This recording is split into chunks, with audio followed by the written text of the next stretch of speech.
ইনশাআল্লাহ আমরা বেশি লম্বা আলোচনা করব না। আমাদের সময় 12:30 থেকে মোটামুটি আধা ঘন্টা 40 মিনিটের মধ্যে আমাদের প্রোগ্রাম শেষ। কারণ আর বেশি লম্বা করব না। আউযু বিল্লাহি মিনাশ শাইতানির রাজীম। বিসমিল্লাহির রহমানির রহিম। ইন্নাল্লাহা ওয়া মালাইকাতাহু ইউসাল্লুনা আলান নবী ইয়া আইয়ুহাল্লাযীনা আমানু সাল্লু আলাইহি ওয়া সাল্লিমু তাসলিমা। সাল্লাল্লাহু আলা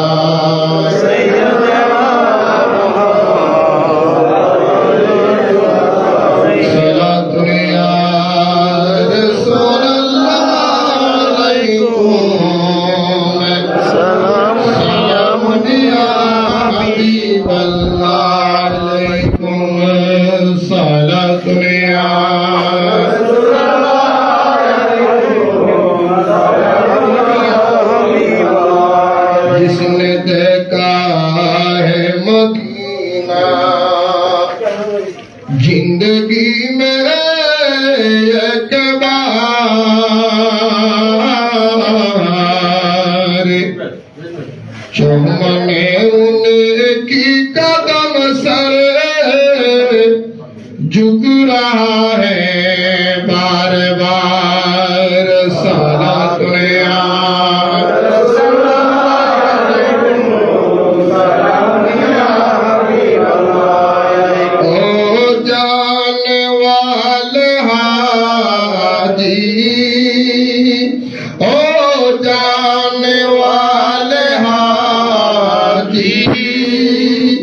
जब जाओ तुम मदीना दरबार मुस्तफा की मेरा सलाम कहना। समय ओ जाने वाले हाजी, ओ जाने वाले हाजी, जब जाओ तुम मदीना दरबार मुस्तफा में मेरा सलाम कहना। दरबार मुस्तफा में मेरा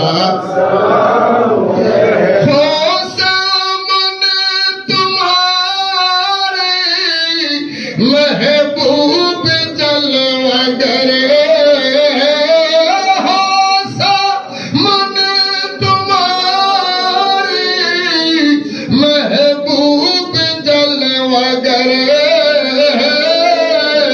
महबूब जलवा करे। आँखी बिचा बिचा करे, आँखी बिसा बिचा करे, उनको सलाम देना। दरबार मुस्तफा में मेरा सलाम कहना। ओ जाने वाले हाजी, ओ जाने वाले हाजी, जब जाओ तुम मदीना दरबार मुस्तफा में मेरा सलाम कहना। उपस्थित ঐতিহ্যবাহী আঞ্জুমান রেস্টুরেন্ট মুসাফা BMW5 এর সম্মানিত পরিচালক, ম্যাঙ্গো সুপার মার্কেটের সম্মানিত মালিক, বিশিষ্ট ব্যবসায়ী হুজুর কেবলার পেয়ারা বাজন জনাব মোহাম্মদ ইয়াসুদ্দিন সাহেবের ব্যবস্থাপনায় নারাব বাজান মৃত্যুবার্ষিকী উপলক্ষে আজিমুশান খতমে কোরআন, খতমে গৌসিয়া, খতমে খাজেগান এবং আজিমুশান সেহরি মাহফিলের মধ্যে আজকের মাহফিলের সম্মানিত প্রধান অতিথি মুজাহিদে মিল্লাত ওয়াজ খোরবায়া আন্তর্জাতিক খ্যাতি সম্পন্ন মুফাসসিরে কোরআন হযরতুল আল্লামা জনাবে মাওলানা অধ্যক্ষ হাসান রাজা কাদরী সাহেবুল্লাহ মুদাজিলুল আলী, আমাদের এখানে উপস্থিত আছেন গাউসিয়া কমিটির বিভিন্ন শাখা প্রশাখা এবং বিভিন্ন নেতৃবৃন্দ, উপস্থিত সম্মানিত উলামায়ে কেরাম, ফুকাহায়ে আযম, আসসালামু আলাইকুম ওয়া রাহমাতুল্লাহি ওয়া বারাকাতুহু। ওয়া আলাইকুম আসসালাম। আসলে আমি সময়ের কারণে সবার নাম অ্যাড্রেস করলাম না, কারণ আমাদের খুব অল্প সময়ে মাহফিল শেষ করে দিতে হবে। কারণ আজকের রাতটা হলো লাইলাতুল কদরের রাত। লাইলাতুল কদর, আমরা যারা বাংলাদেশের জমিনের মধ্যে আছি, হাদিসে পাকের মধ্যে লাইলাতুল কদরের আলোচনায় এসেছে। রাসূল পাক সাল্লাল্লাহু আলাইহি ওয়াসাল্লাম ইরশাদ করেছেন, উম্মত 20 রমজানের পরে 21 রমজানের শুরু থেকে 30 রমজান পর্যন্ত যতগুলি বেজোড়া রাত পড়বে, ওই রাতগুলিকে তোমরা লাইলাতুল কদরের রাত হিসাবে গণনা করে তোমরা ইবাদত করে নিবে। রব্বুল আলামিন কবুল করবেন। জোরে বলেন সুবহানাল্লাহ। কিন্তু আমরা যারা বাংলাদেশের মানুষ, আমরা বেশি গুরুত্ব দিই 26 তারিখ দিবগত রাত, 27 তারিখ রাতটা আমরা বেশি গুরুত্ব দিই। অনেকে প্রশ্ন করতে পারেন, রাসূল পাক সাল্লাল্লাহু আলাইহি ওয়াসাল্লাম বলেছেন 20 রমজান থেকে 30 পর্যন্ত প্রত্যেকটা বেজোড়া রাতের মধ্যে লাইলাতুল কদরকে খোঁজার জন্য, তালাশ করার জন্য। আপনারা বাংলাদেশের মানুষ শুধু 27 কেন খোঁজেন? না, আমরা প্রতিটা রাতেই আমাদের যথাযোগ্য হিসেবে যার যার তৌফিক অনুযায়ী আমরা বেজোড়া রাতের শবে কদরের সম্মানিত নামাজ এবং কদর করার চেষ্টা করি।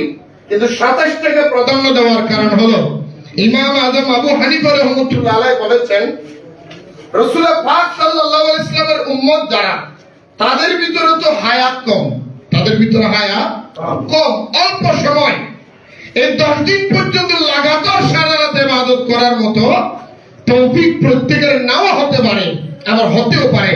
যাদের হয় না সমস্যা বিভিন্ন কারণে, তাদের জন্য ইমাম আজম আবু হানিফা রাহমাতুল্লাহ একটা রাস্তা বের করেছেন। সূরা কদরের মধ্যে লাইলাতুল কদর এই শব্দটা 3 বার ব্যবহার হয়েছে। কয়বার? একটু কথা বলেন, কয়বার? 3 বার ব্যবহার করা হয়েছে। এই লাইলাতুল কদর শব্দের মধ্যে 9টা হরফ আছে। কয়টা হরফ? 9টা। একটু কথা বলি, কয়টা হরফ? 9টা। এই 9টা হরফকে ইমাম আজম আবু হানিফা রাহমাতুল্লাহ শিখাইয়া দিয়েছেন 3 ভাগে ভাগ করবা। বলে কেন? কারণ রমজানকে আল্লাহ রাব্বুল আলামিন 3 ভাগে বিভক্ত করেছেন। সুবহানাল্লাহ। প্রথম 10 দিন রহমত, প্রথম 10 দিন, তারপরের 10 দিন, তারপরের 10 দিন, আর রহমত, মাগফিরাত, নাজাত, 3 ভাগে বিভক্ত করেছেন। ইমাম আজম বলেন লাইলাতুল কদর শব্দকে যদি এই 3টা দিয়ে গুণ করা হয়, 3 নং 27, এই বেজোড়া রাতের মধ্যে ফজর 21 রমজান থেকে 30 পর্যন্ত যতগুলি বেজোড়া রাত আছে, এটার মধ্যে সবচেয়ে উত্তম রাত হলো 27 তারিখটা। এই জন্য উনি বলেছেন, তোমরা যদি যারা লাইলাতুল কদরে পুরোটা 1 মাসের মধ্যে পুরো 10 দিন ইবাদত করতে না পারো, তোমরা অন্ততপক্ষে 27 তারিখ তোমরা এটার তল্লাশি করবে। কারণ বেশিরভাগ লাইলাতুল কদর গত হয় 27 তারিখের মধ্যে। এই জন্য আমরা এটাকে প্রাধান্য দিয়েছি। রব্বুল আলামিন কবুল করে সবার আমিন। আমি গত বছর লাইলাতুল কদর মাহফিল করছিলাম বাহিনী, অনেকগুলি পাকিস্তানের লোক ছিলেন, বহুত ওয়াজ করেছে, এখানে অসংখ্য মানুষ ভরপুর ছিলেন। হয়তোবা অবস্থান পরিপ্রেক্ষিতে আমরা ভিতরে চলে এসেছি। যাই হোক, আমি আর আলোচনা লম্বা করবো না, সঙ্গে বেরিয়ে বললাম, এই লাইলাতুল কদর সহ নামাজ বলেন, রোজা বলেন, হজ বলেন, যাকাত বলেন, সবকিছু দামি হবে তখন যদি আমার ঈমান মজবুত থাকে। আমার কি থাকে? ঈমান। 2 মিনিট কথাটা শেষ, খেয়াল করবেন বন্ধুরা আমার। ইসলাম প্রতিষ্ঠিত হয়ে, ধর্ম প্রতিষ্ঠিত হয়েছে, মুসলমানদের জন্য দ্বীন ইসলামের স্তম্ভ কয়টা? একটু কথা বলেন। মুসলমানের স্তম্ভ কয়টা? 1 নম্বর কলেমা, কলেমা বা ঈমান, কলেমা বা ঈমান, নামাজ, রোজা, হজ, যাকাত। এক যদি থাকে আপনার নামাজের কদর আছে, এক যদি থাকে হজের কদর আছে, এক যদি থাকে যাকাতের কদর আছে, এক যদি থাকে ইবাদতের কদর আছে। এক যদি নাই, আপনার সারা জিন্দেগীর আমলের কোনো দাম নাই। একটু কথা বলবেন, সারা জিন্দেগীর আমলের কোনো দাম নাই। আমল দিয়ে যদি জান্নাত পাওয়া যায়, শয়তান এক নম্বরে জান্নাত পাবে। কারণ শয়তানের মতো ইবাদত পৃথিবীর জমিনে কেউ করতে পারেও নাই, কিয়ামত পর্যন্ত পারবেও না। একটু কথা বলেন, কিয়ামত পর্যন্ত পারবেও না।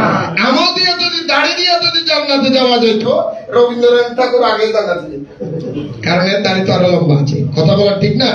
তাহলে আমাদের এই জন্য মুরব্বীরা জানে, প্রত্যেকটা মানুষ বলে যখন একটু মুরব্বী হয়, বয়স হয়, সবাই একটা কথা বলে, ভাই একটু দোয়া করিও যখন মারা যাব যাতে ঈমানটা নিয়ে যেতে। সুবহানাল্লাহ বলেন না? কারণ ঈমান হলো মূল্য সম্পদ।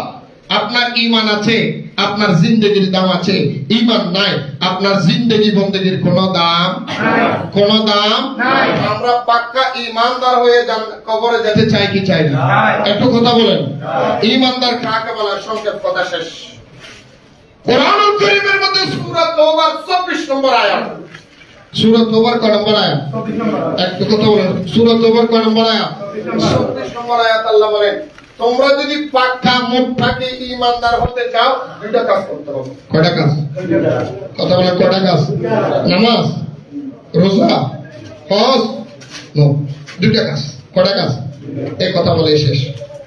সূরা তাওবা 24 নম্বর আয়াতে বলেন, বিসমিল্লাহির রহমানির রহিম, কুল ইন কানা আবাউকুম ওয়া আবনাউকুম ওয়া ইখওয়ানুকুম وأزواجكم وعشيرتكم وأموالكم اقترفتموها وتجارة تخشون كسادها ومساكن ترضونها أحب إليكم من الله ورسوله وجهاد في سبيله فتربصوا حتى يأتي الله بأمره والله لا يهدي القوم الفاسقين. চিৎকার দিয়ে বলুন সুবহানাল্লাহ। আল্লাহ বলে, বন্ধু, দুনিয়ার মানুষ ভাগ্যে যদি ঈমানদার হতে চাও, তোমাদের দুইটা কাজ করতে হবে। এক নাম্বার, কুল ইন কানা আবাউকুম, তোমার বাবার চাইতে, ওয়া আবনাউকুম, তোমার সন্তানের চাইতে, ওয়া ইখওয়ানুকুম, তোমার ভাই বোনের চাইতে, ওয়া আজওয়াজুকুম, তোমার স্ত্রীর চাইতে, ওয়া আশিরাতুকুম, আত্মীয় স্বজনের চাইতে, ওয়া আমওয়ালুক তারাফতুমুহা, তোমার ধন সম্পদের চাইতে, ওয়া তিজারাতুন তাহশাউনা কাসাদাহা, তোমার ব্যবসা বাণিজ্যের চাইতে, যতক্ষণ আহাব্বা ইলাইকুম মিনাল্লাহি ওয়া রাসূলি, আল্লাহ এবং রাসূলকে বেশি ভালোবাসবে না, ততক্ষণ তুমি পাক্কা ঈমানদার হতে পারবে না। এটা কোরআন শরীফের ঘোষণা। এটা কিসের ঘোষণা? এটা হাদিস নয়, এটা কোরআন শরীফ। যতক্ষণ সবচেয়ে নবীকে বেশি ভালোবাসবে না, আল্লাহকে বেশি মহব্বত করে ঈমানদার হওয়া যাবে না। তাহলে এক নম্বর, আমরা জীবনের চাইতে নবীকে বেশি ভালোবাসি। হুজুর, নবীর মুখে মুখে আমরা বলতেছি, বাস্তবতা নয়। আমার দয়াল নবীর নিজের জীবনের চাইতে ভালোবাসেন। এক নম্বর, ঈমানদার হওয়ার দুইটা শর্ত। নাম্বার 2, হুজুর আমি ভালোবাসলাম, চুপ করে রইলাম, আমার মুখে প্লাস্টিক লাগিয়ে দিলাম, কোনো প্রতিবাদ নাই, আল্লাহ বলে তুমি ঈমানদার হতে পারো নাই। নবীর জীবনের চাইতে বেশি ভালোবাসবে, এক নম্বর। 2 নম্বর কাম হলো ওয়াজিহাদি ফি সাবিলিহি ফাতারাব্বাসু হাত্তা ইয়াতি আল্লাহু বিআমরিহি ওয়াল্লাহু লা ইয়াহদিল কওমাল ফাসিকিন।